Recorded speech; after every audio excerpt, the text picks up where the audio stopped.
Bismillahirrahmanirrahim. Assalamualaikum warahmatullahi wabarakatuh.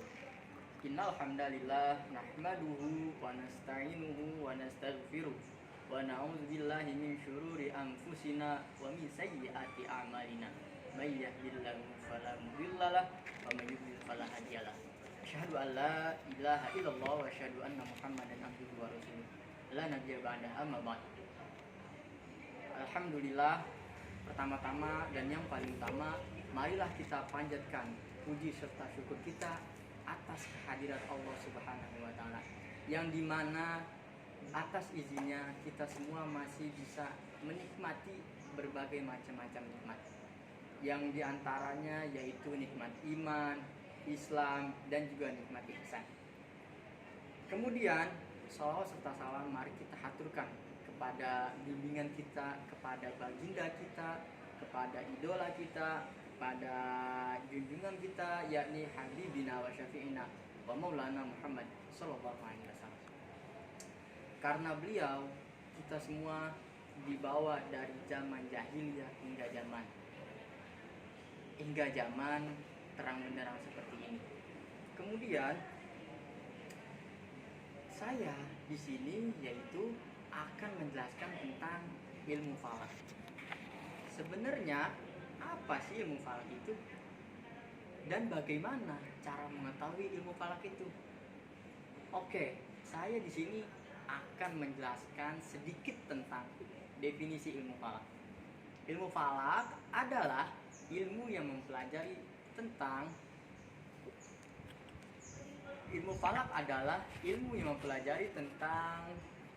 benda-benda langit, khususnya bumi, bulan, dan juga matahari. Ilmu falak juga dapat disebut dengan ilmu astronomi, karena di dalamnya juga membahas tentang bumi dan antariksa. Oke, jadi ilmu falak itu nggak cuma ngebahas tentang gimana cara ngatur waktu sholat, tapi ngebahas juga perputaran bumi, bulan, dan juga matahari. Hampir mirip dengan ilmu astronomi. Kemudian selanjutnya adalah ruang lingkup ilmu falak. Apa sih ruang lingkup ilmu falak itu? Nah, ruang lingkup ilmu falak itu yaitu yang pertama, menentukan arah kiblat atau yang biasa disebut azimut. Kemudian menentukan bayangan arah kiblat juga. Selanjutnya yang kedua adalah menentukan awal waktu sholat. Jadi pertama menentukan arah kiblat dulu, benar apa enggak. Setelah arah kiblatnya benar, baru menentukan jadwal sholat atau waktu sholat.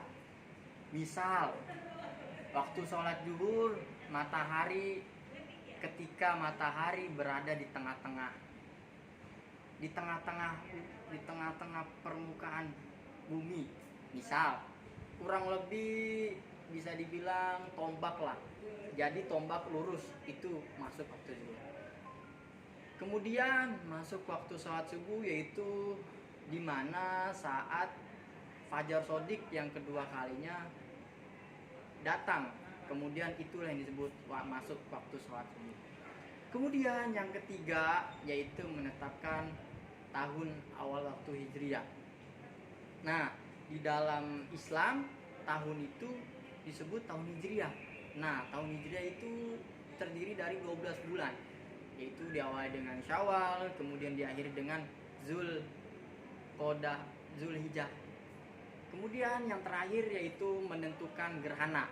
Nah, gerhana itu kan ada dua tuh, gerhana bulan sama gerhana matahari. Di ilmu falak juga dipelajari tuh kapan munculnya gerhana bulan, kapan munculnya gerhana matahari. Jadi semua lengkap di ilmu falak. Sholat ada, jadwal sholat ada, maksudnya jadwal sholat yang lengkap. Kemudian menentukan arah kiblat juga ada, menentukan bumi, bulan, dan matahari juga ada. Bahkan sampai gerhana juga ada di ilmu falak. Jadi ilmu falak itu ruang lingkupnya cukup luas lah. Bukan cuma hanya membahas tentang sholat, kiblat, dan juga gerhana. Bukan cuma itu. Jadi ruang lingkupnya sangat luas. Kemudian Selanjutnya yaitu bagaimana sih menentukan awal waktu sholat itu.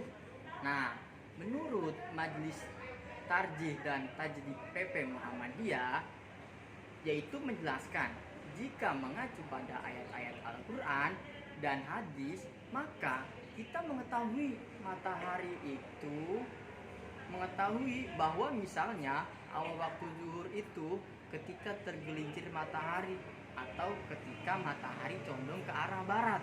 Jadi kalau mataharinya udah tergelincir atau condong ke arah barat, bisa dipastikan itu masuk waktu sholat zuhur.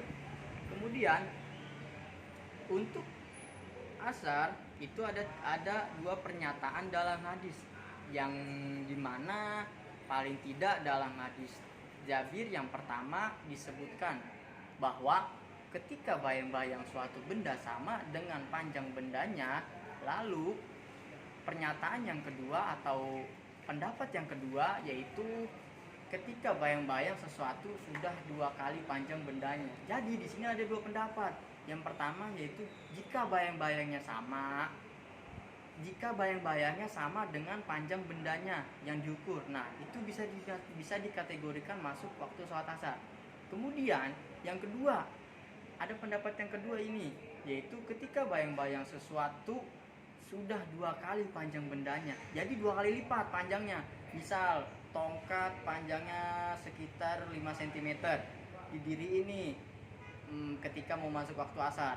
Nah, ketika bayangannya lebih dari 2 kali lipat, yaitu 10 cm, nah bisa dipastikan itu masuk waktu sholat asar. Begitu menurut PP Tarjih Muhammadiyah. Oke, jadi saya akan membuka sesi tanya jawab. Apakah ada yang ingin bertanya? Saya izin bertanya. Ya, silakan. Saya ingin menanya sama Yasir. Ya. Apakah pengertian waktu suruh dan apakah waktu suruh kita bisa sholat? Oke, terima kasih atas jawaban pertanyaannya. Baik, saya akan menjawab definisinya terlebih dahulu. Waktu syuruk adalah waktu di mana ketika matahari baru terbit. Nah, ketika matahari baru terbit, itu larangan untuk melaksanakan sholat. Terus kapan dong bisa sholatnya? Nah, bisa melaksanakan sholat ketika masuk waktu isya. Oke, jadi seperti itulah jawaban atas dari pertanyaan saudari Eka. Ya, terima kasih saudara Yasir atas jawabannya. Saya sangat puas. Oke, terima kasih juga. Kemudian, apakah ada yang ingin bertanya kembali? Saya ingin bertanya. Oke, silakan. Apa sih yang dimaksud dengan waktu irsyad? Apakah itu bisa menentukan waktu sholat? Oke, terima kasih pertanyaannya. Baik, saya akan menjelaskan definisi waktu irsyad dulu. Irsyad itu adalah waktu di mana matahari berada di tengah-tengah bumi atau bisa dibilang di tengah-tengah Ka'bah. Kemudian atau yang bisa disebut matahari berada di ujung tombak yang mengarah condong ke arah barat. Nah, seperti itu waktu isya. Kemudian, apakah waktu isya boleh untuk melaksanakan sholat? Jelas sangat boleh, karena itu bukan salah satu larangan waktu sholat. Jadi kesimpulannya waktu isya itu boleh untuk melaksanakan sholat. Kemudian seperti itulah jawaban atas dari pertanyaan saudari Eka Sekar. Oke, jadi seperti itu jawaban yang dapat saya sampaikan terhadap pertanyaan dari saudari Sekar. Bagaimana? Terima kasih, jawabannya dapat dimengerti. Oke, sama-sama. Oke, jadi seperti itulah penjelasan tentang ilmu falak. Jadi kesimpulannya ilmu falak itu adalah ilmu yang membahas tentang bumi, bulan, dan juga matahari. Itu konsep globalnya. Kemudian dapat dipahami atau dapat disimpulkan bahwasanya ilmu falak itu membahas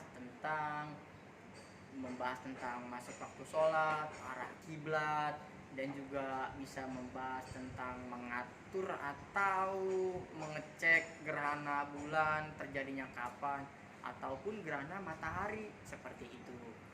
Oke, saya Yasir Adam, mahasiswa Pendidikan Agama Islam, dan juga kawan-kawan saya ada saudari Al-Sufiani Eka Saputri dan juga saudari Sekar Safira dan juga saudari Bella Fira Sabila pamit undur diri. Atas kesempatannya kami mengucapkan terima kasih. Demikian penjelasan dari kami atau dari saya sendiri. Kurang lebihnya mohon maaf. Apabila ada salah-salah kata itu datangnya dari saya, dan juga apabila ada kebenaran itu datangnya hanyalah dari Allah Subhanahu wa taala. Wabillahi taufiq wal hidayah. Wallahu muwaffiq ila aqwamit thoriq. Wassalamualaikum warahmatullahi wabarakatuh.